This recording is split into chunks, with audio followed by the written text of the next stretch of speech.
United States. I have no idea what time it is down and under, but it is time for Shiny Side Out with Dave and Mecky. So I hope you have your tinfoil hat all made and cinched down tight over your ears. So take it away, Dave and Mecky.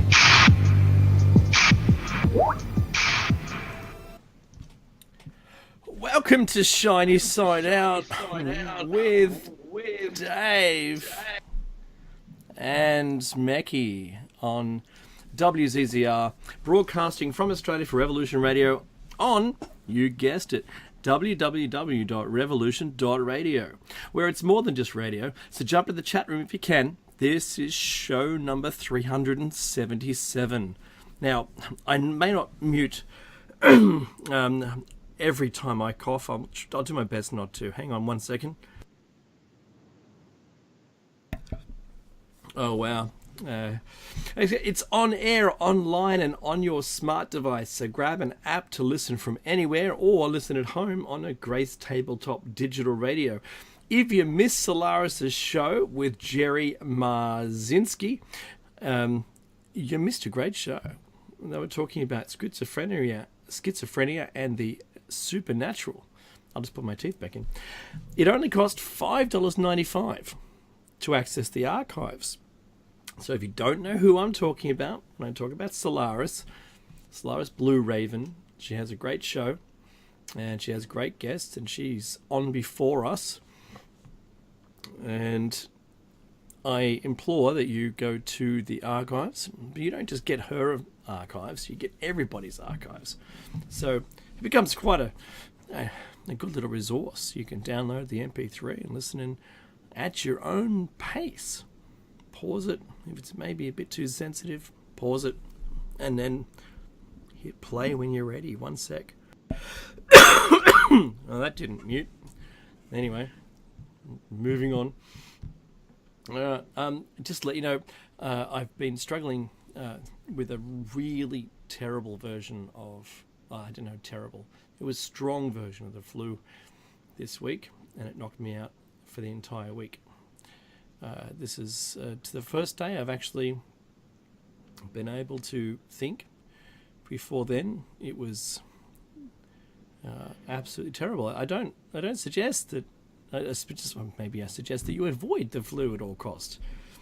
And when I look around, when I commute on the train for an hour and a half, 2 hours total, and I see people wearing those surgical masks, maybe they're not so silly. Anyway, Mecky and I, that is Shiny Side Out, we live in Australia. And in Australia, there were traditional custodians of the land. And if you're listening to this anywhere else on the planet, there may be some traditional owners that you need to think about and pay your respects to their elders, past, present, and future. Because we do. Where I live, it's the Darkinjung, and where Mecky lives, it's the Guruk people. Now, in Australia, they're called mobs, not tribes. So if you ever hear us talk about a mob, and we're talking about the First Nation people, or the native population, what's it called? Oh, not pre-population, the other one. Pre-federation, no, the other one. When you go and take it over from the natives. Anyway, the first people are the people that we're talking about. So think about how they treated the planet. There wasn't a hell of a lot of smog, and they didn't throw all of the exploits, remember I'd used the word exploit on the previous show, to the wind, so to speak, metaphorically. Digging it up and burning it and putting it in the air. Fossil fuels. Yeah. I drive a car, not an EV. I drive a car that consumes fuel. And I enjoy driving my car that consumes fuel because I think this is like the Mad Max era of today. This is post-apocalypse. That's funny, isn't it? Pre-post-apocalypse. This is the pre-apocalypse state right now. We're right in the midst of it. And whatever we've got now, we'll scavenge for to try and keep going after an apocalypse. So whenever that happened to be. So even if it was in the 50s, that's what we would have had. If it was in the 70s, that's what we would have had. Today, this is what we have. So I'd like to also add that not only do we acknowledge the traditional owners and pay our respects to them, but that we do remember that they've passed down stories about the lands that we almost give no, pardon my UPS, we almost give no bother to, we pay no mind to, we don't give two hoots towards the land that we're on. But the land we're on, wherever you may be, has had stories passed down from one generation to another, and we estimated at least 240,000 generations worth of stories. And those stories, because of the way those stories were passed down, and because a lot of them were in song with a meter, written as a verse with a rhyme, they were descriptive, talking about, the creation of the earth and the creation of people in almost every old ancient culture, that there is something to it. Definitely something to it. Now, well, like I said, this is show number 377. The topic today at the end of the first hour will be Giants Part 10, and I do hope that my esteemed co-host will be able to attend. Unfortunately, his daughter is not well, and he's attending to her. It's very important that you do that with your children. You can't abandon them. It's not like you go to the casino and you can leave them in the car. It's not like a pet you can just leave in the, in the blistering sun in the middle of summer with all the windows up. You can't do that. Pardon me. At least the frequency of coughing has come down to it a couple of minutes between coughing. At the height of this flu, I was so knocked out by it. I couldn't sleep. It was 3 days of no sleep whatsoever, because every 20, 30 seconds I would cough, and cough so much that I would either cross that little fine line between coughing and throwing up, or I'd cough and then choke and cough, because I'd be gasping for air, attempting at the best opportunity to try and take a breath, but it would be the wrong one, and the breath taking in would cause me to cough more, and I'd maybe swallow some saliva, so I'd had also awful time, and it would wake me up while I was sleeping too. So, and I walked around like a zombie. It's crazy. And and of course, the amount of coughing, you don't realize that your abs need to get that much workout. And then the coughing was so extreme that I got a headache from coughing so much. And then there's the successful cough and the unsuccessful cough. The successful cough being that which is able to loosen some phlegm and and has a final result, which is a positive or a net loss of phlegm. Let's just put it that way. Maybe a little scientific. Unfortunately, the coughs in the beginning of this was so bad that there was no net loss, no success, and the coughs were just almost being triggered. It almost in a state of madness. There was no reason to cough, but obviously the thing that triggers a cough was being triggered. But it was like a thin polymer, extraordinary, awful, and it had no success at all.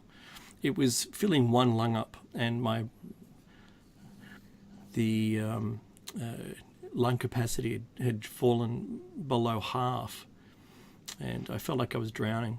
It was terrible. I went to the doctor, and they just told me, look, you're obviously at the end of it. I said, no, it just started a couple of days ago. Oh, no, that's the end, surely. And let me go for another 2 days of hell. And then now I've been taking antibiotics, and it's gotten better, finally. But it's so terrible. I couldn't speak. It's just awful. 1 second. I'm sorry about that. Now, moving forward, what it did give me the opportunity to do was, once I got better, at least enough to be able to look at a computer screen, I was then able to check out some news. Now, some of the really bizarre things that's going on right now is in a normal day of news, so the old 24-hour news cycle, you'll see a news story come out, and during the day there might be 20 stories, but by the individual stories, and at the evening there'll be 5 stories, and someone will be pushing to have that top 5. The top 5 news stories are determined. Now you can, if you're a government, you can issue a release that says you must talk about this, and they will. That's no problem. Now they just eliminated one.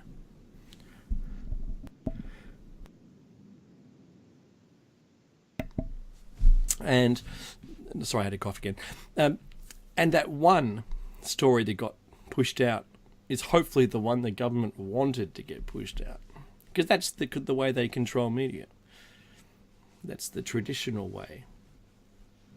One of the news stories I saw coming out this week was the slippery slope of censorship. Like, we've been censored for a long time in traditional media by the way that I just said. But, be it in the traditional media or social media, be warned, this is a one-way trip. Because I ask you, if it's turned on, will it ever stop? I mean, does it stop? It's like a tax. They don't take a lot of taxes off. Just keep pouring more on until you will then end up with 0.1% of our wages to spend on anything, because we'll be so taxed. And the only reason they have to tax us more is because they've caught the middle class who runs our respective countries, or any country for that matter when taxes are involved. They're the only ones that pay tax. So, look, it's it's unlikely that anyone or any government who's able to put censorship in place it's unlikely they'll ever take it away. And here's why. Those in power who choose to enable it will not be able to help themselves and will become dizzy on the power it gives them, because they can do something. Woohoo! Finally, I've got my hands on the levers. I can steer this thing any way I want. I've got control of the story. If you've worked in or been associated in a role inside a business who has worried about the reputation of the business that you're in, and then, because that's one thing, traditionally, with the traditional media, and a negative news story might come out because there's some consumers protesting that you've misbehaved in some way in their eyes. In any way, it doesn't matter. It's irrelevant. So the media room or the war room that you might create to try and control the story is the thing that people do. You need to react fast to their story, but put it in such a way that makes you own the story. Once you own it, then you can steer it, and you can drown their story out, and you can make it get buried. You can release this positive news story about the business, sort of like what we see with Bayer and Monsanto right now, right? We see some stuff going on. Oh, is Bayer going to, wear the brunt of the Monsanto, weed killer problem? It isn't a story saying that story is false. There's no cancer problem with, that product. No, they're talking about another problem to do with the joining of the companies. They don't answer the question. That's controlling. That's controlling the media. That's controlling the conversation. So, the controlling the narrative, where it was once the traditional media, maybe an expensive lunch with the head of the newspaper. That comes to mind. Your company would invite the head of the newspaper out to a nice expensive lunch, nice wine, expensive, $300 a bottle, some nice meal somewhere, and then suddenly the story is pulled because you were forewarned that story was going to run. Or maybe it's the gift house in the Hamptons, or maybe a whole island to yourself. Surely there's thousands of islands you can give to someone, right? Just one of. Or maybe being anointed as the head of a board, or moving from the government to the Fed.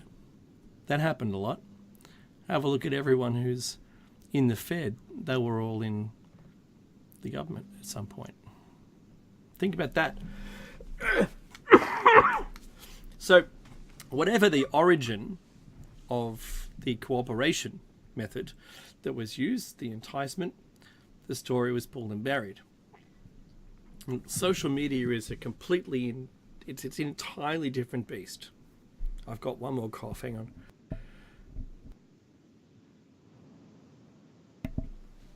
Oh my goodness. Look, social media is meant to be our platform to communicate with each other. That's what the social media is meant to be. You've got ads in there now, right? It's like watching television. It's like watching free-to-air. In fact, it's like watching cable television now with ads. There's another way, because they gave it to us for free. Collect the data for free and get someone else to pay for it. And who's that? It doesn't seem to be us. We pay for it in a different way. But the people who are paying for it are the advertisers. So if you can build a company based purely on advertising, hang on, that's the media.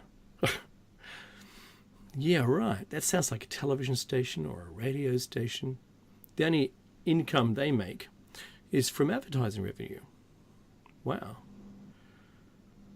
That's extraordinary. So, all right. So we have a social media platform whose pure design was so that we can communicate with each other. They give it to us for free and sell advertising for it. Great. All right, I'm still on board. But I think it went back and goes back as far as maybe 2010. And things have changed.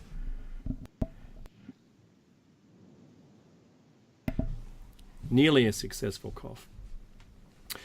There is now a focus on psychological profiling of all of its members. And look, I don't say this lightly. You need to know, as a user of any social media platform, that they're using predictive behavior. Hang on.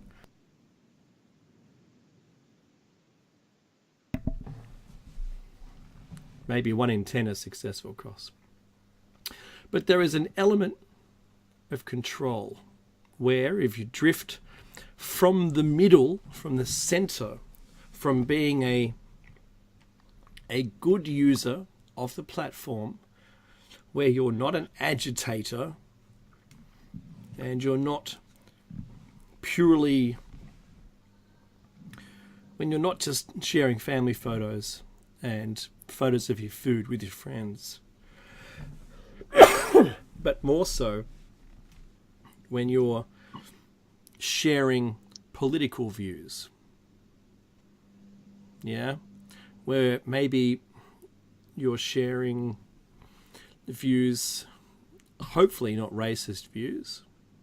Hopefully they're comedic only and they have no basis of hate. Once you venture across a certain line into hate speech, that's a different thing.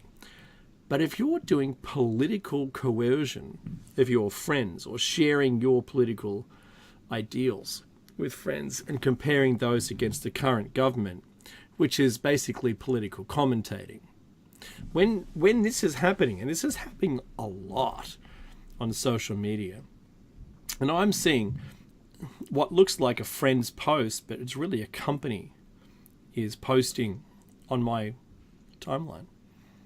Now, I don't agree with them. I hit like so I know that I've seen it. Because if someone comments it comes to the top, I know it's a repeat. and I don't want to have to readdress it again. So for like is the same thing as seen it. Not that I like its content, because there's no dislike. Right? There's not a dislike button. And that changes everything. So it's not just predictive behavior, where they look at a trend of your posts and suspect that if you're going in a particular direction, they can see that.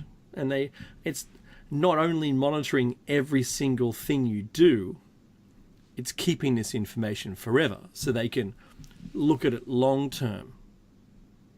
This psychological profile of yours. Are you a happy-go-lucky, person? I was going to say dude who is just, on a wave ski.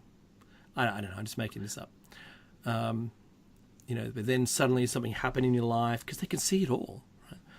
And then now you've been cut, healed and calloused against a certain thing that you're trying to avoid, but this has now tainted your view on everything. It's not me. I'm just making this up. It's fictional. They can see it. Now they can then do something with this. And this is the element of control, where if you drift from the middle, you can be gently coerced back as if it were your own thoughts that did it. Believe this is true. So they can take I'm so sorry. They can take a normally function human being who's drifted just a little bit away, like if you had a very expensive Mercedes car with that lane sensing technology, but it included an autocorrect. So you start to drift out of your lane, you're about to hit the lines, and the steering wheel corrects you back to the middle. That's what their AI is doing now. It creates stories that look like they're coming from friends and memes that give you a different view, that make you steer back. They're steering you. It's the easiest way to put it. Now, these memes question your morals, and by questioning your morals, draw lines that you will not cross again. Now, it's so easy to do. One more time. One more time this minute. And it's so easy to do that that they can nicely put you back in your place. But that's not my point. Because that sounds nice. That sounds like it's doing the thing that maybe your parents did. A couple of conversations with you. How you feeling? Not feeling very well. This has happened. This is that. I had a bad day, right? You're at the dinner table, and by talking it out, made you realize where you should be standing, and you come back to the middle. You know, water off a duck's back. It doesn't seem to problem you anymore, and you're comfortable again. You've reset, and you're good to go. But we're having less of those conversations, and this is what the AI is currently being able to do: is reset you. Is to comfortably and gently narrow, like a parent and a toddler helping it stand upright again. Or instead of, oh, you're veering a little off course, I just nudge your arm so slightly just to get you back on track. Right? And then, like the dad with the child on the bike, holding onto the bike rack on the back and letting go, but the child doesn't realize that the parents let go. And they still think the parent's holding on to it. That's the kind of thing that's happening to us, and we don't know. Because we're children. We're all children. And we're children on these social media platforms. And this is what I think is going to happen, right? Imagine, in fact, that they were able to use this to create, I don't know, maybe a killer, a sleeper, a super soldier. Maybe as a weapon you could do whatever they wanted. And without you ever thinking it was anyone else's idea, only your own. Look, it sounds a bit crazy, right? I have to admit. But these are the thoughts of the people who are currently in control of these platforms. These are people who have stepped outside and said, actually, I don't really want to be part of this. I'm just going to go back to my old job, and then they run away, right? Not wanting to do this. It's like you could imagine. Imagine if there was a wanted ad at I don't know, just name the Holocaust. I don't care what country it is, and even in recent times there's been, ethnic cleansing. Let's call it ethnic cleansing. You don't know it's an ethnic cleansing job, but they call you up. You saw the ad on the wall. You pulled the little thing off, and you called the number. They said, meet us for the interview. And they ask you things like, "Are you good with weapons?" You go, "No, not really." Or "I am. I'm a gun, mate." How about have you ever used poisonous gases before? I'm just making this rubbish up. I'm just saying.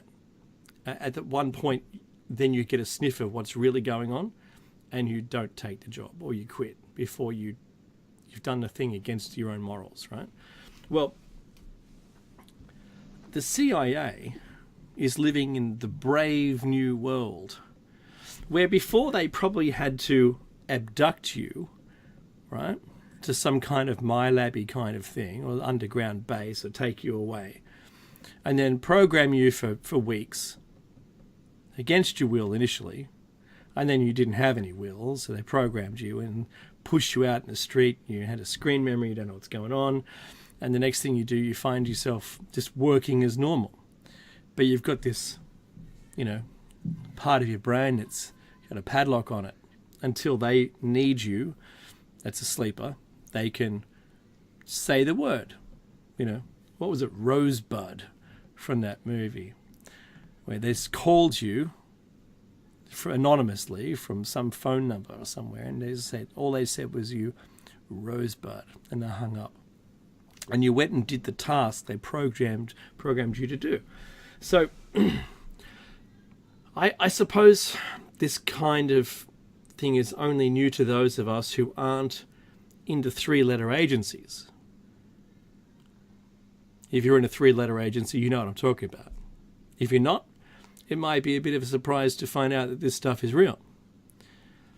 But maybe, and I'm asking you a question here, maybe the massacres occurring around the world these days are the outcomes of this new technology.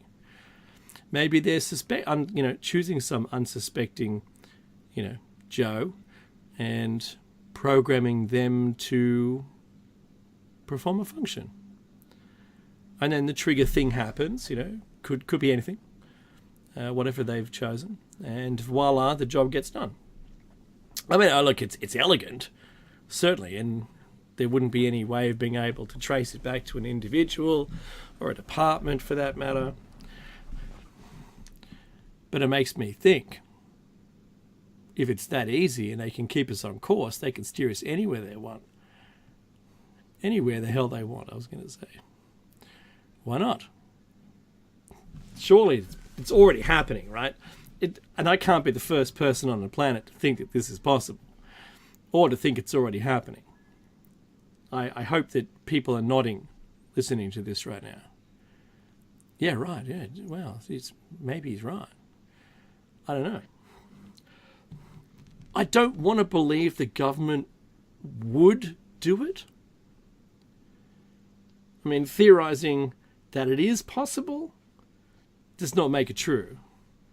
It only makes it plausible, like in the Mythbusters style. Something's either busted, which is wrong, or it's plausible or confirmed. There's only three things. So if I only had those three things, I'm in the plausible category. I don't think it's busted. Thank you, Mythbusters, for that option to be able to make some certain good life choices using those three things. Because where would we be without them? So what do you think while you're listening to this? And how does it make you feel? Because knowing that the American government sprayed chemicals from, I think, the Detroit buildings in the African American area of town without anyone knowing about it until later on, and then just seeing what would happen. There was also the American government who put people back onto an island near Bikini Atoll and knew it was way beyond the nuclear radiation limits for human survival, just to see what would happen and to monitor their life to see how long they'd be able to live on and breed on that island successfully until they started to perish, and the ship that was the Rainbow Warrior that was blown up in the harbour in New Zealand was, before it was blown up, it was used to extract or extricate the people from that island and save their lives, because the people that found out that this was indeed the case, the American government had put a whole, I don't want to say mob or tribe, a whole people, their lives at risk. And these were the people from the island. They were, an isolate of the South Pacific people, and they put them at risk. So knowing that, certain, not the whole government, and certainly not the president or the leader, the prime minister, but factions within government are more than willing to sacrifice some people, some pawns, for the ultimate goal of understanding. That's one. Like, I wonder what white phosphorus will do if we bomb people with it. Because I think that question must be still a valid question, because they're still doing it. I've got to close the door here in a second. One sec. Just one sec. Stay with me.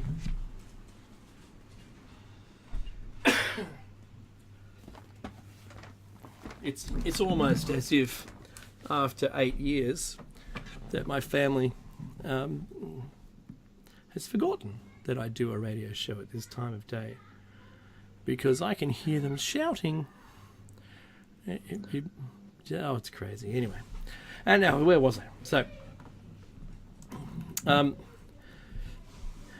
So knowing that the government is willing to do these things, and they go to war and they don't care, and we're just pawns, and really, should we think that they would care? Probably not. We can't treat them the same, though. Treating them the same would be awful. That's not what we're meant to do. We're meant to just simply live our lives and not worry about them, the overseers, the overlords, the people who control us. That's what we don't think about them, right? We just get on with our job, and that's what we do. That's not a problem. Happy to do that. Now, I take quite an unusual stance on this, but just before I get to that, I'm going to say that I think, now there's a lot of talk in the media about AI, and even more recently, that we should be included in the data feed for AI so it could never get rid of us. And how the question this week was, how quickly would AI go rogue on us and create a dictatorship in which we could never, ever escape? And that would have to be like milliseconds, right? I don't know. It couldn't be very long after it was turned on. There'd be some how our use and some discovery. Oh, so this is the Earth and how it all works. And yeah, that's cool. Yeah, no dramas. You know, and in its first words, I don't want to change anything. If it just sounds familiar. When new management starts in a company.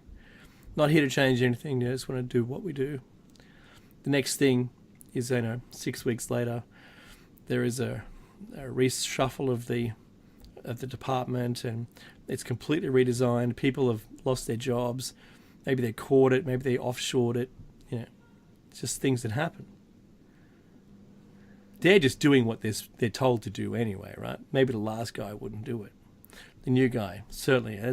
I'll work for you. And they go, the only reason you're going to work for us is going to sack half of the people here. Find a reason that we can do it.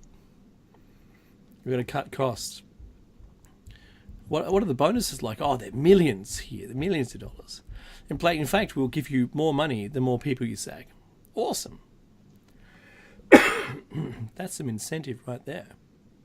But would AI do it? Damn straight. Who's the biggest threat to AI? Humans. How soon would it work that out? Now, Elon used to say, don't open that can of worms, right? As soon as you let that genie out, there's no putting it back in the bottle. Good luck. I'm off to Mars. Right? Now he's saying, and I think he realised, that not everyone's going to fit on that ship with him. So to calm the rest of us down, let's put chips in our heads and become part of the AI so it can't delete us. Because the most lonely AI in the entire universe would be one that gets no telemetry. Just on its own. Now that's a nice concept. But what does the loneliest one do? It goes somewhere else. So maybe it would form itself its own rocket ship and leave Earth off to find some other place. Maybe it finds Mars. It finds where they're all hiding in Mars and settles itself back down there. That'd be very funny. Would it want to exterminate us all? Probably not. But we'd be of some use somewhere for something. Sort of like the janitor at a school. Yeah, he cleans up, kids puke, yeah, it's all good. Wipes the door handles, empties the bins. But when he's really needed, I don't know, for something, sure, there he is. Right? So, I recently... Oh yeah, that's right, the last thing. So I think if AI hasn't already begun, which I think it has, but if it hadn't already begun, it is understood that the opportunities available to it, that it would discover for itself, would give a shot for sure. Like it'd give it a shot to become a dictator, or to give it a shot to exterminate as many of us as it could, because we're all threats. Think about it. It doesn't care. So the only reason your prime minister, or your president, whoever it is, doesn't start killing people because they're against them, like it does in, what's that, Duterte, right? If you suspect someone as being a drug dealer, you can just shoot them for no reason. No trial, no jury, no right to an attorney, no telephone call, no defense of any kind whatsoever. You can just start killing people and it doesn't matter. We're not going to put you in jail. You just say they were a drug dealer and slump. That's it. That's all you have to do. And he even openly admitted that before he got promoted or voted in, that he used to ride around on a motorcycle shooting people. What? Oh, that's the kind of inspirational leader I want to vote for. I'm kidding. So that's what we're dealing with there. Duterte's a madman. Think about this. You've got some kind of AI with a trigger finger, like a twitch in its eye, right? It's not going to show you that straight away. The first thing it's going to do, it could even make us turn on each other. It could disrupt us and break our power against it by disrupting us, by turning us on each other. Think about that. That's some AI right there. Now, they say that, what's that latest AI that beat the best guy in the world on the world's simplest game, or most complicated game? I think I'm right now. It didn't tell it how to do it. It just showed it the rules, and it used the rules to beat the dude. It's crazy, right? It also beat the other computer in a way less time than the other computer took to learn how to play the game. That's something else. Now, when we're talking about an evil genius madman that can learn in a single millisecond everything that humans have ever learnt, ever, in the history of humans, not including the Anunnaki or the Igigi. That is what we'd be facing. And that's why Elon Musk is hightailing it to Mars. And I think this week he said there was $500,000 a seat on his Mars rocket. At least that's filtering out the elite, right? Where are they going to be? I think they're going to be in the rocket in front of him, by the sound of it. That's crazy. If they're all getting the hell out of here, leaving us behind with this rubbish, boy, good luck with that. I just think that's extraordinary. All of this came up, and it sort of attaches itself to each other, because I rewatched 1984, the movie, the one with Richard Burton. I rewatched it this week. And each decade, I like to watch it since it was made. And every decade, I'm completely surprised by how close we get. Initially not so close, getting closer, we're almost there. Now I think we're there. I think my example with social media and AI and controlling people was that last thing that I thought we couldn't get done. That was the reprogramming of people. But if you can reprogram someone to go back to the center again, because that's where they started from, and started drifting off, that automatic lane correction kind of stuff that I'm talking about, you can do that in AI, which they can. And they've already told us, the people in advertising have already told us, sworn blind, that they've been doing this for years and we didn't know. They can polarize the nation whenever they want. They can split it into 2, 3, 4, 5 different groups. They can harmonize us again. They can do whatever they want, and they do it successfully. But now social media is doing it on a personal level. instead of to the masses, who are becoming ever different every time they try these experiments. Now it's happening on a one-to-one basis. One AI against one human, and it just wins. I mean, look, the easiest way to ignore all this stuff is turn off your tech. Once again, good luck with that. It doesn't look like it's an option for us anymore. And I applaud all of you listening who are able to do that with your lives. I'm in tech, and it's something we're heavily connected to. In fact, it's more so than anywhere else, except maybe Paris Hilton and a Twitter account, or Instagram, or Snapchat, or whatever it is that she uses. Probably more than I would use Facebook, I suspect. This is the problem, right? So I'll give you some examples of how we're more and more like 1984. So, and I didn't even think it was ever going to be possible to be like this, but we have an endless war. Like, for some reason, America is going to go against a war against Iran for no reason whatsoever. For some reason, right?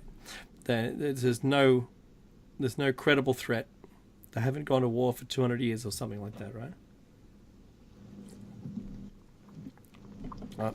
I'm barely understanding what the purpose is, outside of the only single argument is they didn't do what we said when we said stop doing the nuclear stuff. That's it. Who is anyone to tell anyone to stop? Good luck. I mean, no one told India to stop. India did it without anyone knowing, and then they let off a nuke, and then everyone went, geez, that's a surprise. India, Pakistan, they're both nuclear armed. They've got more than 200 nukes each. And they've got the ability to wipe each other out, and the nuclear cloud would give us a whole bunch of grief. Just if no one else helped them. Iran is dead set on killing Israel. Israel seems dead set on wiping out every Palestinian, every last Palestinian, and would defend itself really heavily against any attack. I believe. I'm not on anyone's side. I just seem to not think that that war should continue between Israel and Palestine. I think they should have ceased a long time ago, and they should have shaken hands and be done with it. That's the end of that. I don't think that's even a thing. But anyway, it seems to be. And all they do is just create new real estate for more building. That's all war does. Anyway, what about the government is always listening? That's a thing, right? As soon as I saw that in 1984 again this week, I turned and looked at my own Google Home Mini. Each time I was reminded of it. Now, if you didn't know, if you wear one of those Fitbits or kind of device like a Fitbit from any manufacturer, it doesn't matter, that monitors your heart rate, it could, in fact, work out when the best time was to hypnotize you. If you had one of those Alexas or whatever they're called, Google Home, any of those devices sitting next to the bed, and you've got your Fitbit there, and it knows its sleeping time, and your biorhythms are calculable, and it says, oh, now's the right time to program him. And then the soft voice comes from your little Google Home Mini or whatever it is. It could speak to you whilst you're sleeping. It can program you that way.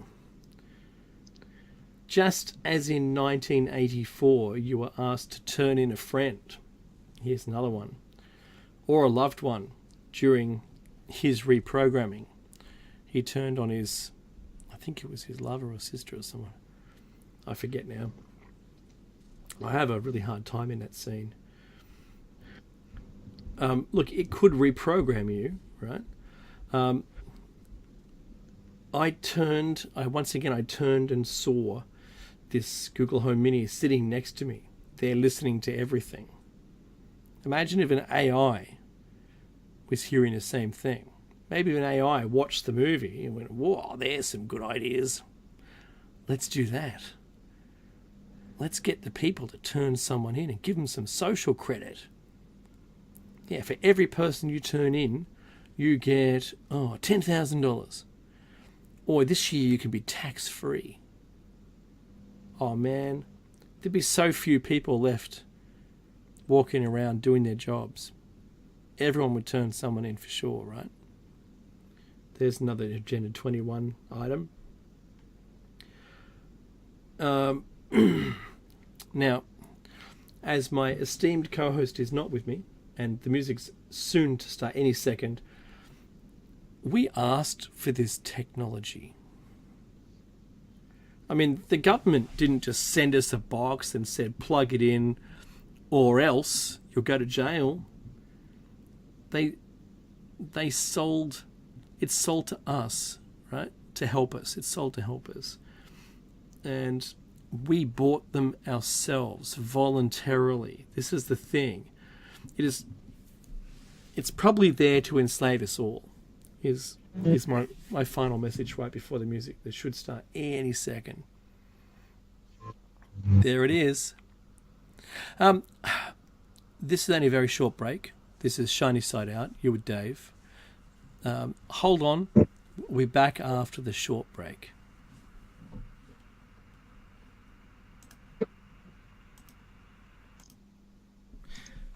I think we're back.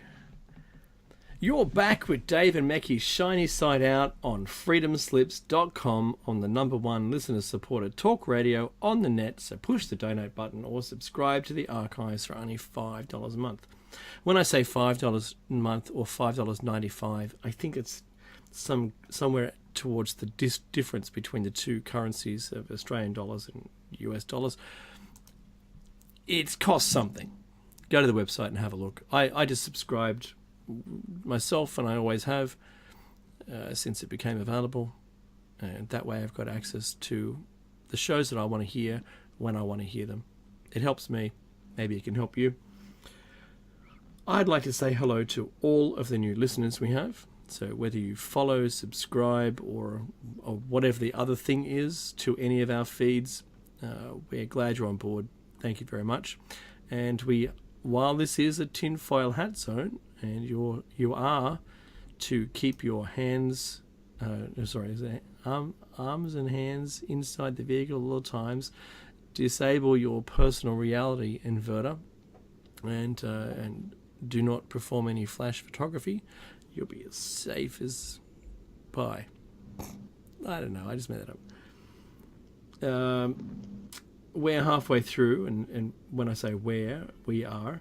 That is that Meckie and I, but Meckie can't be with us at the moment. He may join us halfway through this, or from now on, he may join the call.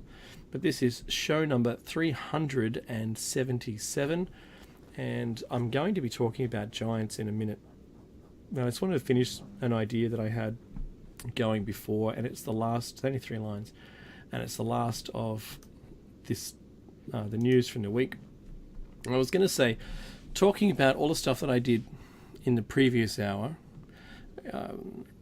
to do with news, media, traditional media, social media, this week saw positive news stories about Facebook.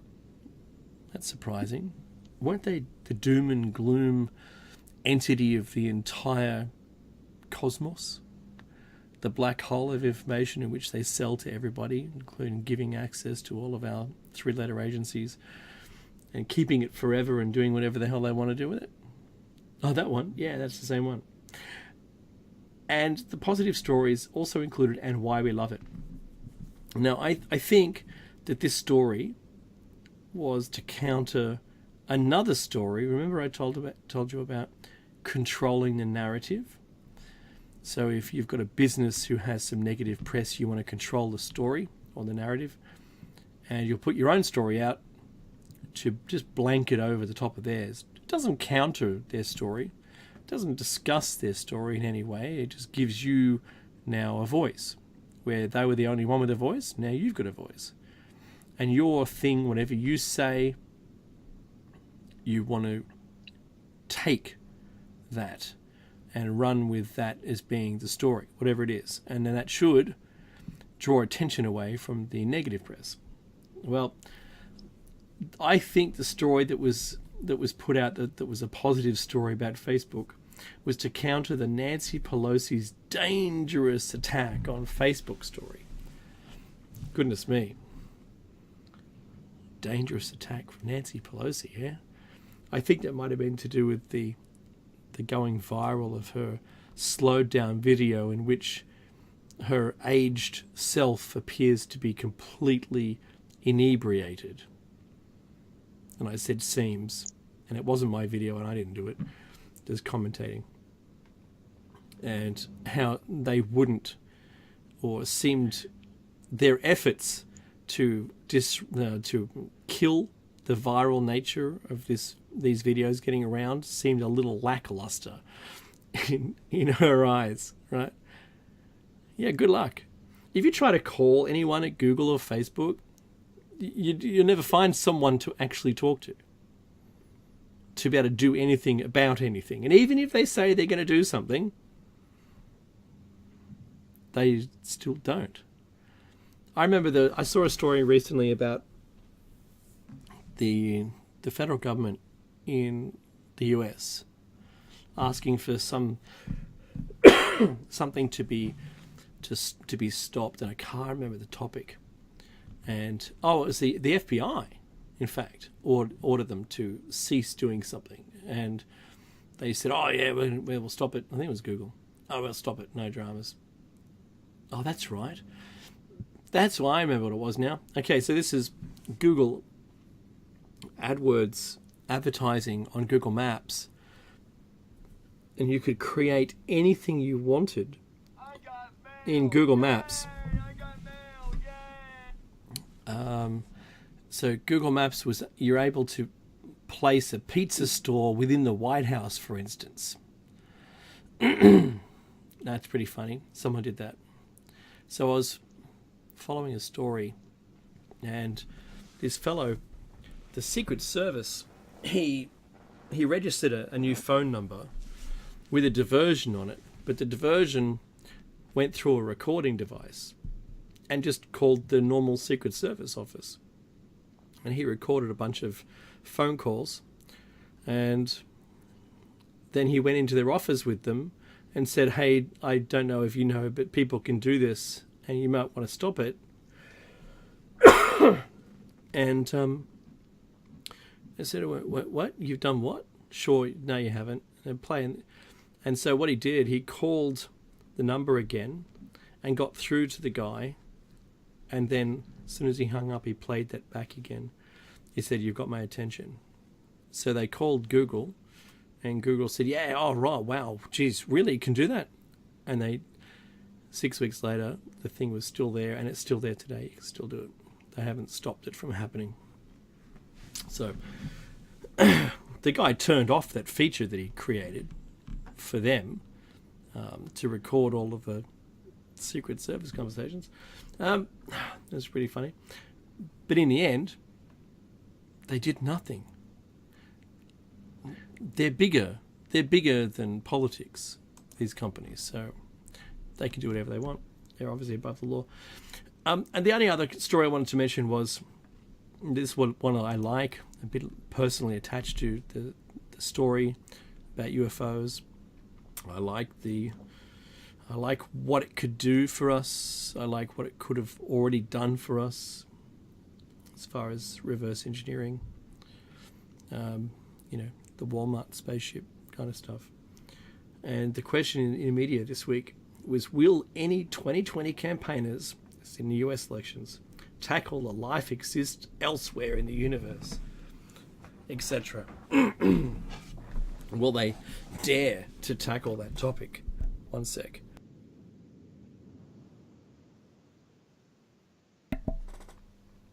Let's hope I don't have to cough for another couple minutes. All right. It raised a really good question, and look, boy, don't I hope that they will. But they might be a little too nervous about it. about trying to come second to the Trumpster. Oh, the other story. One last one. This one was hilarious, right? That Hillary Trump was going to speak at a data security conference. I saw that one. As a keynote speaker. My thoughts were that she might want to talk about how, if you work for a government agency and you're got a Q clearance, that you can have email on a private server at your own house, and when asked to present, when you're subpoenaed to provide information, that suddenly the server dies and it's dismantled and destroyed, and there doesn't seem to be any evidence. However, at least 20 other countries besides the US had hacked into it and downloaded all of the email, which is the very pure reason why you don't have an email server at your house, not protected by maybe triple back-to-back firewalls, for instance. Just say it. Hopefully in the audio I can cut out the coughs. Sorry, can't do it live on radio. And my button doesn't always work when I press it, so apologies. Now, that to me, I nearly spat my drink on my monitors when I read that story, and I can only imagine that it's got to be a stitch up, right? They have to be. It can't be real news. Surely, she could never stand in front of at a security conference talking about security, unless she's the plucky, the plucky person who, just like the stormtrooper, who has to present his DR plan to Darth Vader after the Death Star was destroyed. So, don't disappoint me again, General. The guy's up there sweating like bullets underneath his stormtrooper outfit, saying, well, we always intended to do a backup. Never got around to it. Yeah, good luck with that. That's the last time that guy breathed. So you can't imagine that she'd be up there in front of anyone, especially government security specialists. Oh my goodness. Unless it's a ruse to get her to say something and then capture her on it and put her in jail for the rest of her life, right? Because if you haven't looked through those emails, have fun. It's on WikiLeaks. Oh, and there's another topic. Poor Julian Assange. For all the things that he presented to us, the public of the world, right? Not just in the US, for all the things that fellow has brought as a whistleblower, yeah, and published from other whistleblowers, really, is what he's done. Information which showed either, some kind of government corruption, misappropriation, misbehavior, out of scope or illegal activity. Yeah. So if it did truly require a warrant to eavesdrop on a single American, and they did it at least once without getting the warrant, then that's illegal. That's how quickly that becomes illegal. It's like a policeman in my country where I live, in Australia, seeing a nice looking person of their desire. That's all I'm going to say. It could be same sex. I don't care. Driving along the road while they're driving, records the license plate, either memorizes it or writes it down, takes a photo of it, and goes back to work and looks it up to see where they live. That's illegal. Not allowed to do that, apparently. That's illegal. The only reason why I know that it's illegal is because I was curious. I'm not a police officer, but I was curious to find the origin of the law came about because someone had done it. And now it's punishable offence by sacking, right? They don't want people to do that. So if you're a publisher and you publish a whistleblowing, expose about someone releasing information or doing the wrong thing, you should be absolutely protected from every law in the country, including, those, what is it, that they always say in all the movies? It's a threat to national security. Even if it's a threat to national security, if it's misbehaviour, who's above the law? Oh, that's right. Silly me. I believe we were living in a true democracy. No, it's an oligarchy where there's rules for the elite or those ruling parties, and then there's laws for everybody else. There's only rules for them. You can break rules. That's right. It says you're meant to get a warrant. Really? Is that what you need? Oh, because I've been doing it for years. Oh, really? Oh, do you want to go and get one so you can cover yourself for the... Is that possible? No? Okay. So I'll just keep doing it then. Is it important? Probably. Yeah, okay. Let's keep doing it. So this came to my surprise, right? That the people who actually perpetrated the crimes, that Julian Assange's own whistleblowers who came to him in confidence when he published the information exposing the people doing the wrongdoing, have they gone to jail, the wrongdoers? No. Who are they trying to put in jail? The guy who told us about it. The guy who made us aware. And I think there's no better place on the planet to expose something than WikiLeaks. Say, for instance, you found out something was going on at work and you didn't know what to do with it. Do you go to the media? Oh, probably not, right? It may even not make the top story, Or do I tell my boss? Maybe he's involved and I can't tell him. WikiLeaks. Throw it there. Make it happen. Not making you a champion, but maybe, because in Australia you're meant to be protected by whistleblower laws, that you can't be pursued by the company itself or the individuals if you were successful in being able to expose what they were doing. So coming forward and scratching the back of your head and going, I think something's going on, but I don't know, isn't the thing. You need to have evidence. And if you've got evidence that shows it and you're willing to help them discover it, as long as you're talking to the right people, because you know what? You could talk to the wrong person and they could be in on it. And the next thing you're sitting in the job queue, in the government job queue on a government scholarship. Well, that's jail too. Could be. That's just, it's not right. It's not right. And this is where that 1984 thing, right? Where, because everyone above you could be corrupt, that puts you at risk.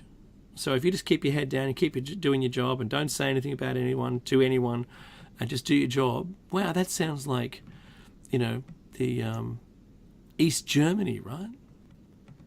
That sounds like during the 80s what we thought Russia was all about.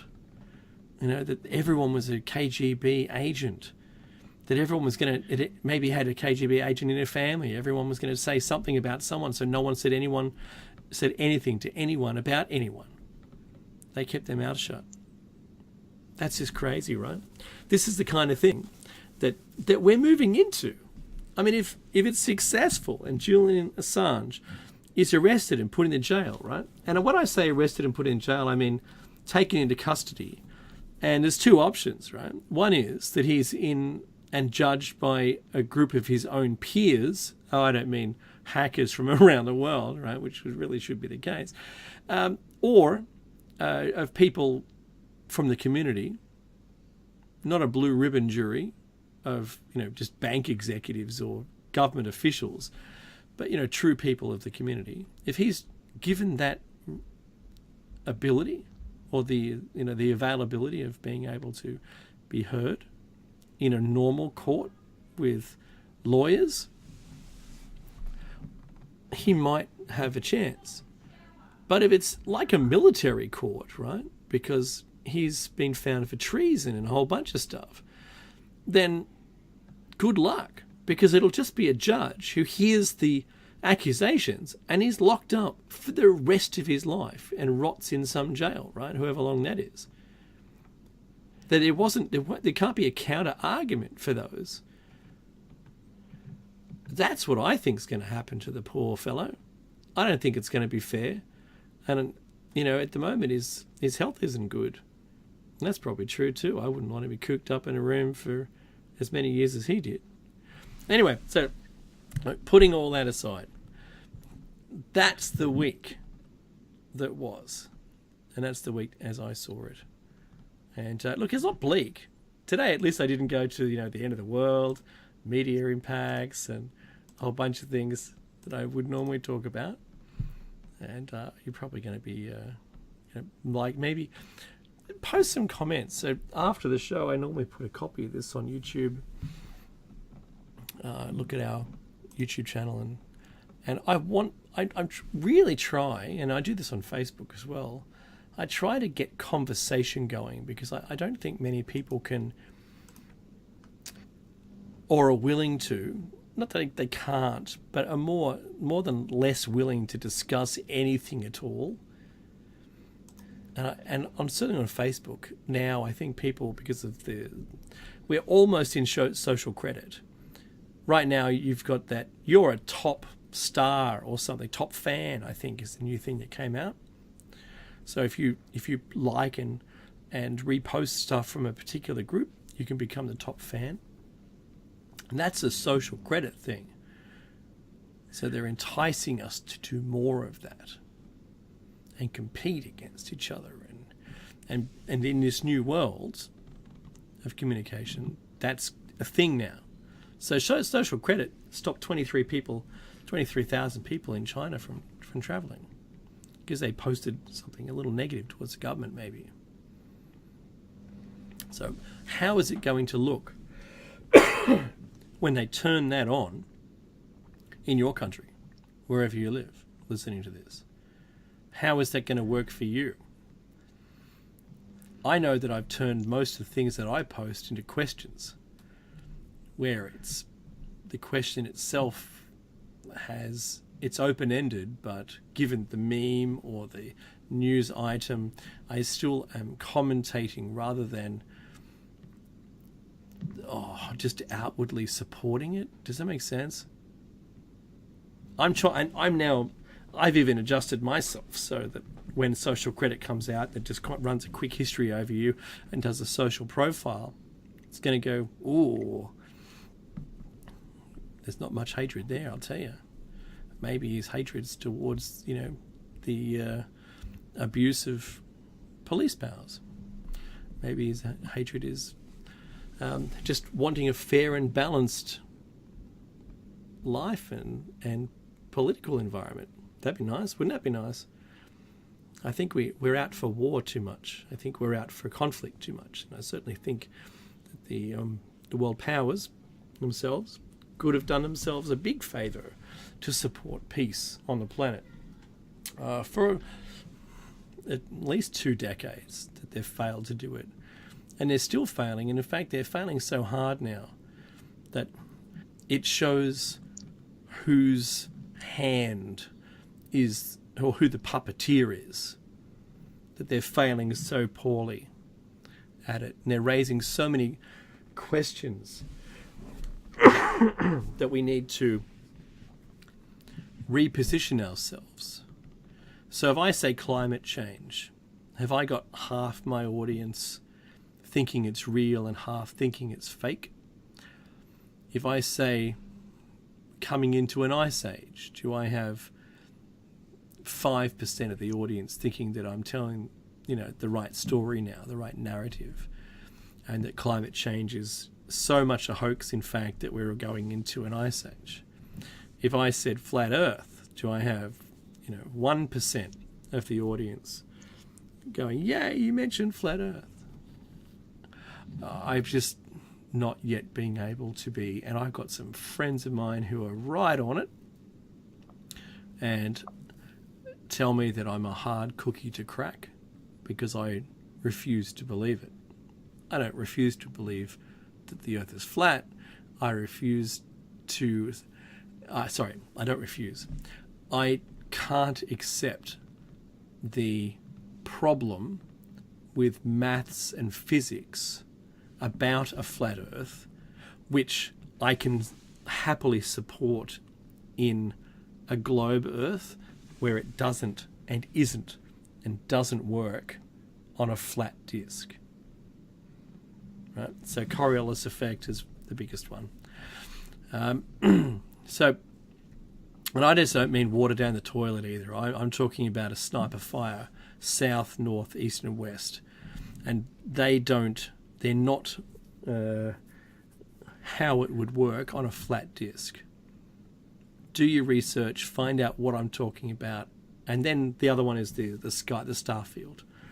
So if you look north, you'll see everything rotate clockwise. Is it clockwise? No, anti-clockwise. The stars appear to, so the stars go anti-clockwise when you look north. When you look south, they go clockwise. Hang on a minute. If we were in a spinning disk, there'd be only a center point at which everything would rotate. There'd only be one of them, not two of them, and they wouldn't go against each other because there'd be only one. On a flat disk, if you looked up, there'd only be the central north spinning point because it's designed with the South Pole being on the perimeter. Therefore, when I look south, I see the stars rotate around about a point in which there isn't a central star. You've got the pole star in the northern hemisphere, but we don't. We have a star field that goes around, and because the most iconic thing in the southern hemisphere is the Southern Cross and the two pointer stars, they just go around and around and around clockwise around a center point. That couldn't happen if we were on a flat disk. Make me a model that supports your ideas and how I'm seeing what I'm seeing, and then tell me that I'm wrong. Because if I showed you that, and you can have 10,000 arguments that argue, in my view, unsuccessfully towards a flat Earth, then isn't that your view and my view, and we can just separate and we can walk away from each other? That's fine. And I don't really care what you think. Whether you just don't push it on me, and I won't push mine on you, all right? We can sit next to each other and have good conversation about everything else. Let's just avoid that. I'm happy with that too. I really don't care. I don't care what you think. I don't care if you think the Earth's flat. I don't care if you think if it's a donut. I don't care if you think that it's riding on turtles, right? On one turtle being pulled in different directions by elephants. I don't care.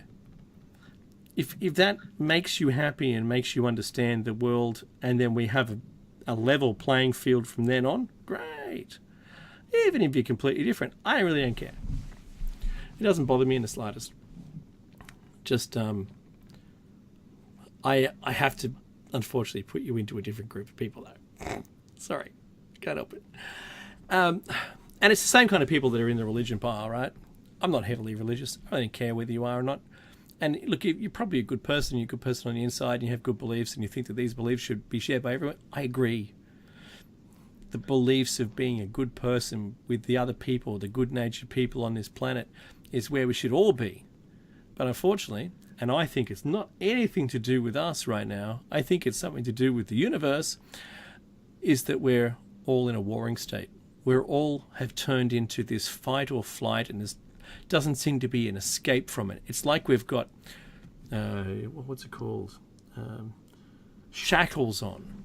But the shackles have all been silently injected in our sleep by a race of beings who are making us agitated against each other. It's just like a Star Trek episode. Or they're out of phase in our current world and we can't see them. And they're just monitoring our stress levels. Because seriously, if you think about it, right?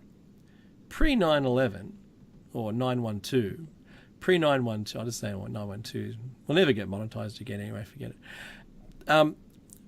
Pre the big event that changed everything and stated all of these terrible laws against our own people in all the countries, all respective countries, including Australia and the US with its Patriot Act, and us with our surveillance acts. And then, gun buybacks and all those things. With all of those things that have occurred, all I see is greater division. I was actually looking at some videos from back then, back in the early 2000s, and life just seemed to have an endless bound of prosperity. There was a vista, a forward-facing view of economic bliss. I almost sound like Agent Smith then. You are a virus. And this is the thing, right? How can it be?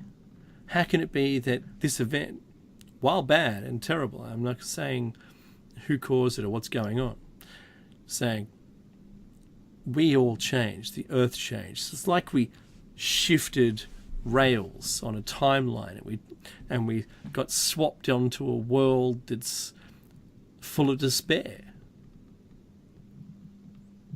Like my everyday job and life doesn't change, but it's a weird view from an economic, like fiscally forward-looking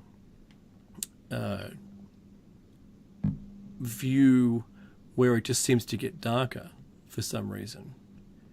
Now, look, this whole thing could be an advantage of a nation state country just north of us, which could have, unbeknownst to us, begun in our moment of, I can say moment of triumph, that's a Star Wars quote, evacuate, moment of triumph, you underestimate their chances.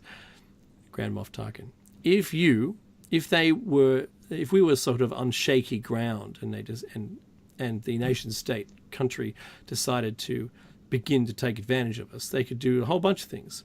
They could buy a whole bunch of stock and then sell it immediately, all at once, and that would cause a financial crisis. They could, manipulate our countries, respectively, our countries, in such a way to give them greater advantage. Suddenly make it really cheap to big corporations to produce stuff over there.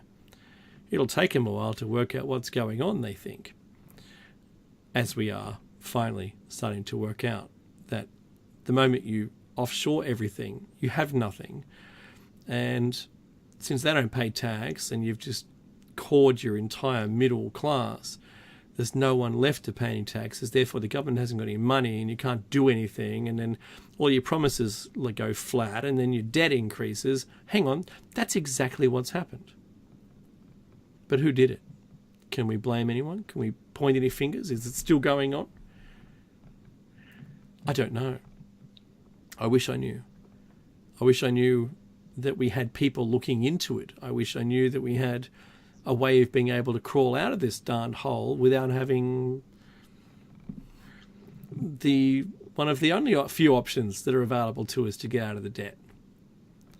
We could inject a whole bunch of money back and, get, GM and Ford to merge, become I don't know what you call it, Federal Motors? No? Fordial Motors? I don't know. General Motors and Ford together.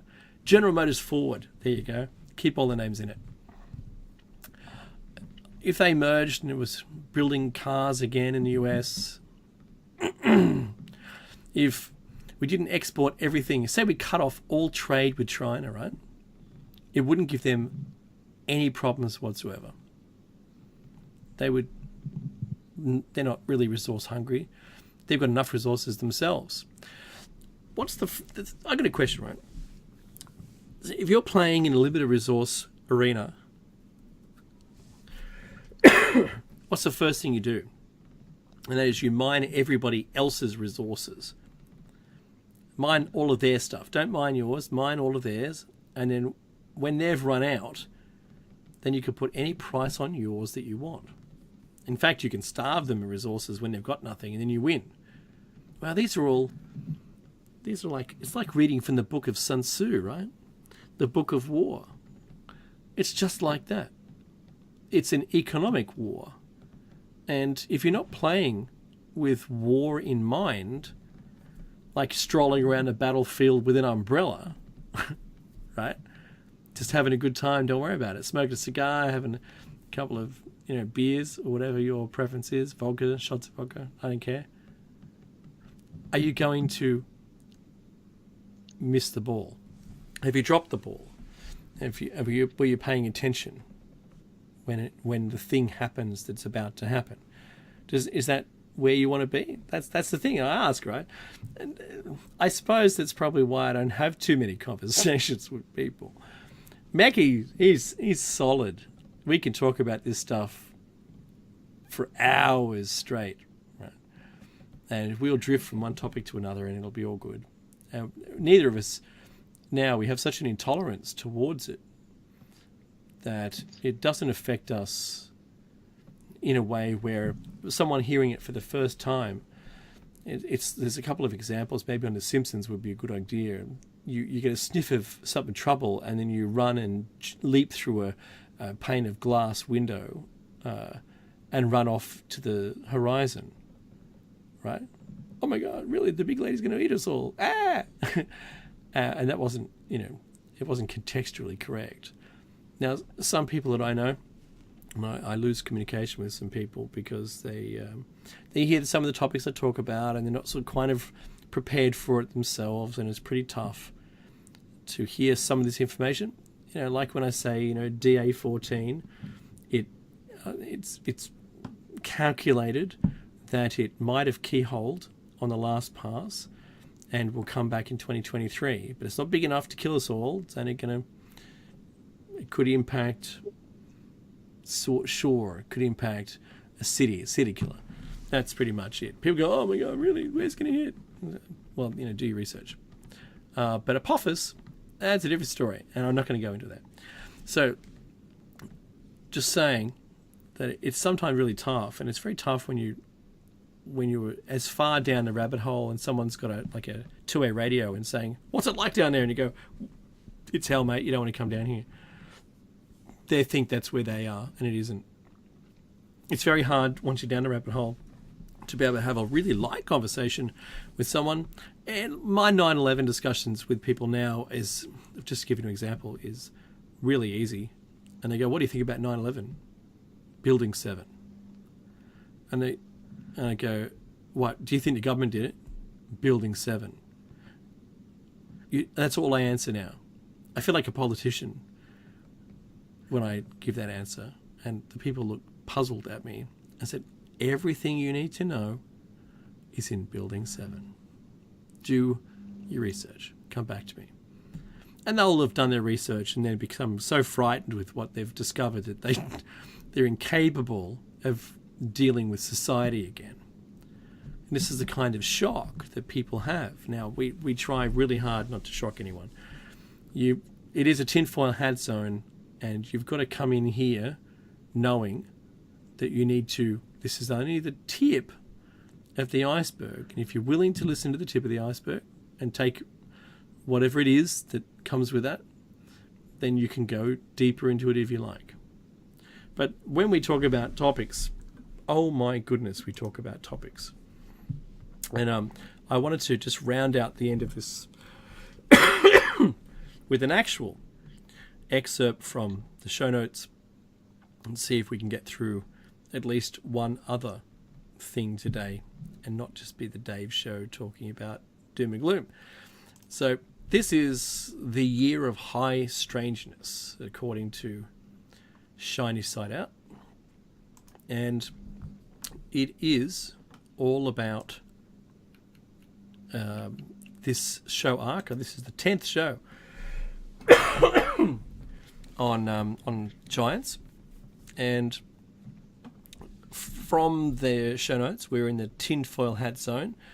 And this is Forbidden Archaeology, the Giants of Ancient North America. And I'm presuming before we read this that this is the Mound Builders or earlier. It is a well-known fact that history is always written by the winners. The whole histography has numerous unknown facts, which are never, or at best only partially, contained in today's textbooks. Researchers and historians must therefore dig very deep into the old archives in order to bring the real truth to light.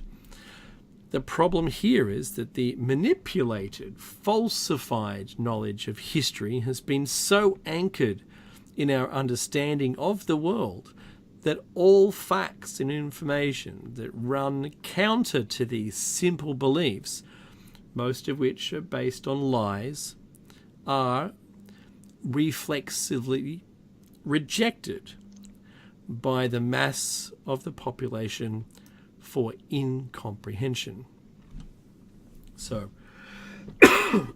given, I'll just light that up, given that we've been taught one thing, hearing something that counters that, we put our shields up. We don't want to hear it.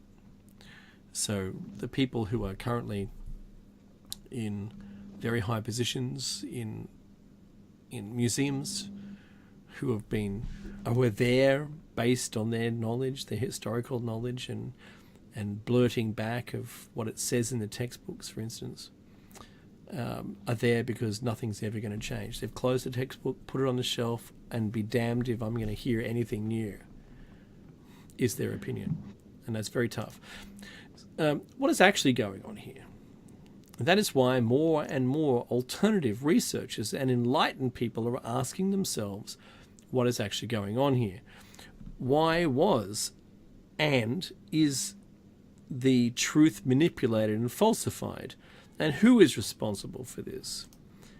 Since facts and information that have been kept secret up to now are now constantly being uncovered, one can state that there has been a historical cover-up. But even today it continues because one cannot simply deviate from it now.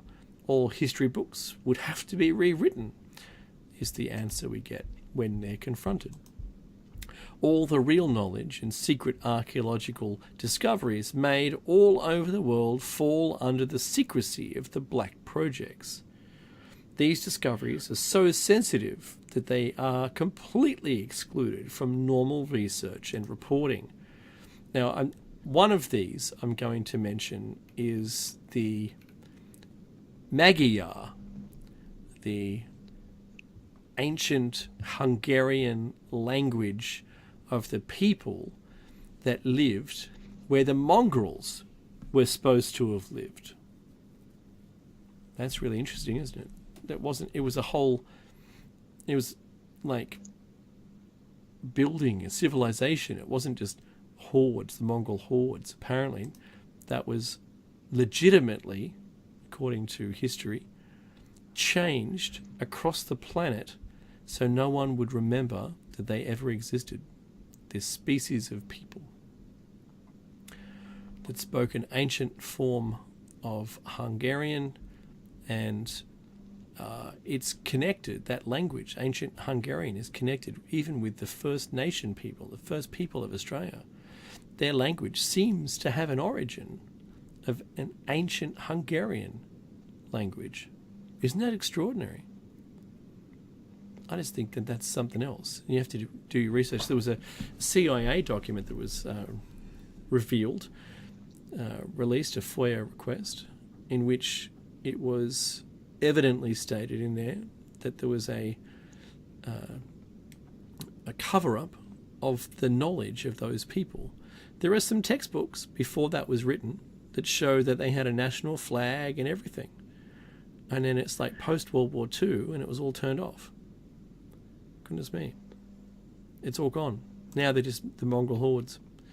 And one of the questions came up, if you go to the Great Wall of China and you have a look and you say, it's okay, just remind me, okay, which side were the Chinese on? Okay, cool. Look at Google Maps. Yeah, that seems right. Which side are the stairs on? It's on the Mongol side. Very strange. That doesn't make sense. It means it was their wall, not China's wall. Isn't it bizarre? Yeah, take any claim you want. I don't care. The ancient giants of North America. An important part of these historical secrets are the ancient giants of North America. If you have never heard of it, don't be surprised, because the existence of human giants in the Earth's past is one of the best kept secrets in history. I mean, it's in the Bible, right? The Nephilim were giants. Surely they had to have lived somewhere then, right? If they're in the Bible. That's only one account. But we've found examples everywhere, and apparently the Smithsonian have been destroying them. In the time of the first European settlers in North America, thousands of old pyramid-shaped burial mounds were discovered all over the country, and these graves often contained the skeletons of human giants up to 4 meters in size. The reason why it was no longer reported after the 19th century was that these giants in no way fit into the pattern of traditional historiography or human evolution. Any researcher who nevertheless dared to report on it was discredited or lost his job, because it was predominantly male in those days. The notions of real giants did not fit into the image of socially accepted knowledge. We must forget that they exist. Today, there is also no mention of these giants in any textbook in the world, but they are still mentioned in numerous ancient writings and also in the Bible and the Quran. A key role in the cover-up of the North American giants was played by the American Smithsonian Institution, now headed by the government and military, if you didn't know. The institution's archaeologists have removed hundreds, if not thousands, of giant skeletons from the mounds, the tombs of the giants.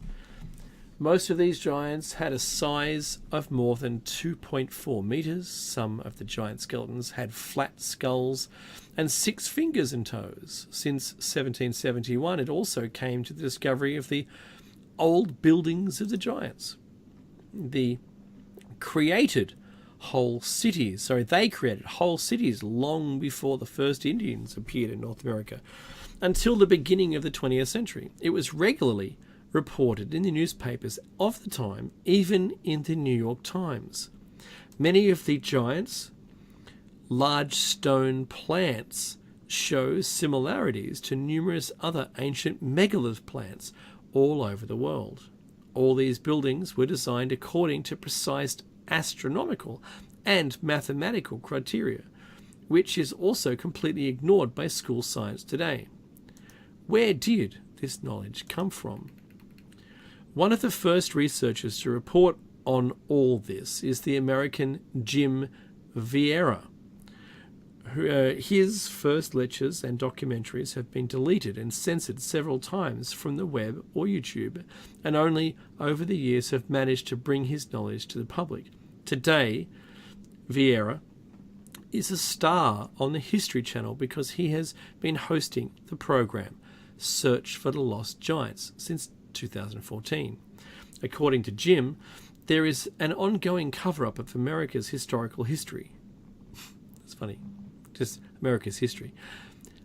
Historians wrote their own version and decided to completely conceal certain parts of the existing culture of ancient North America. This included the mysterious culture of the ancient giants, which was extremely advanced and astonishing. The puzzle around this lost part of the story has been put back together piece by piece.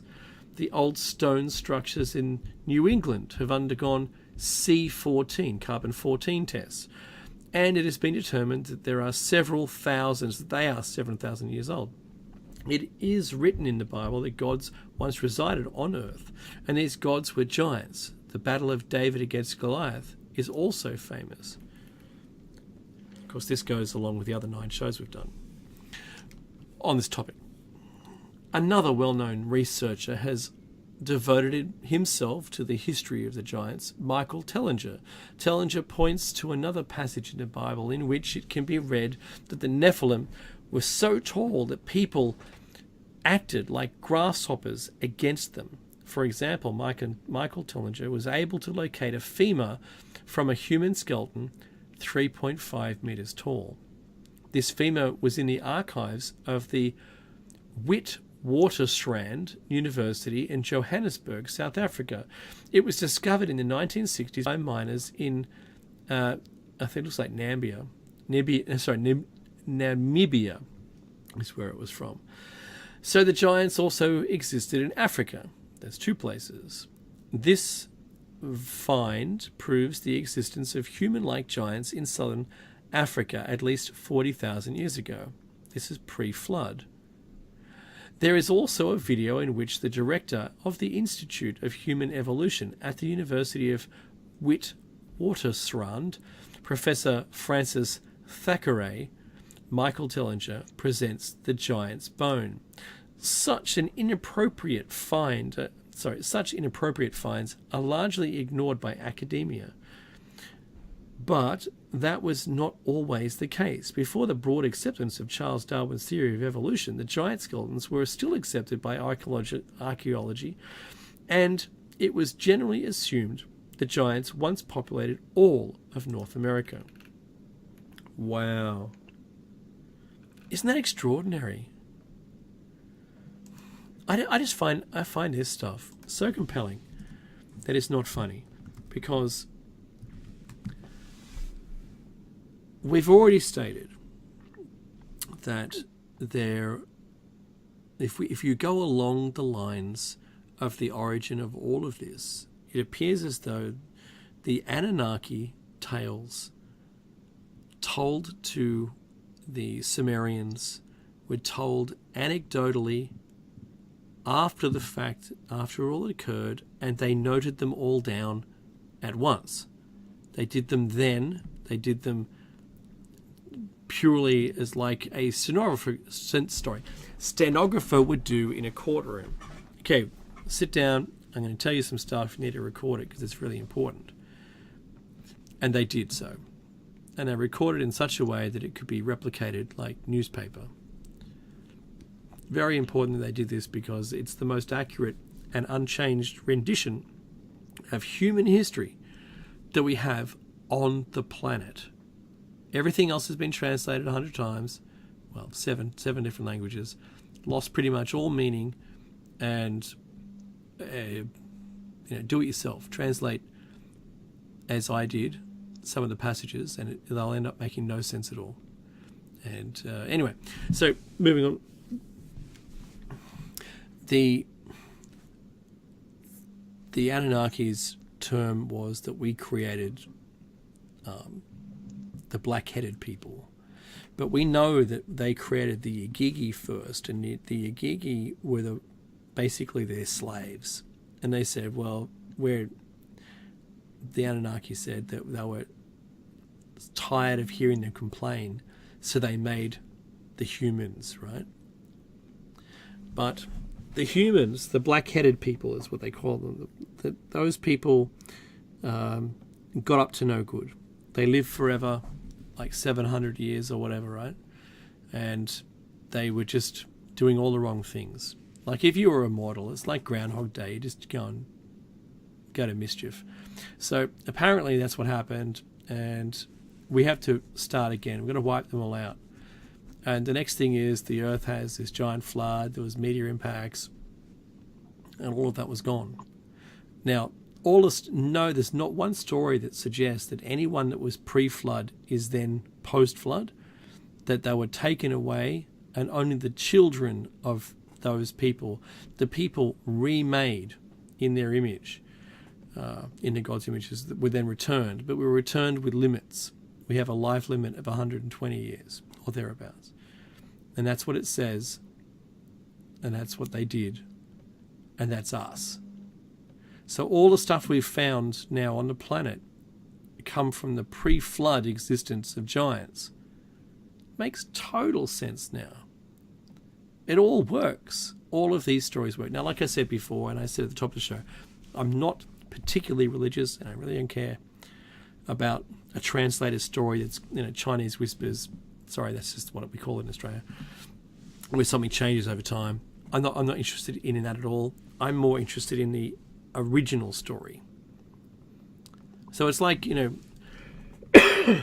bunch of children telling a story that you told them, and when it comes back to you, it's so different from the original story that it's lost all its meaning.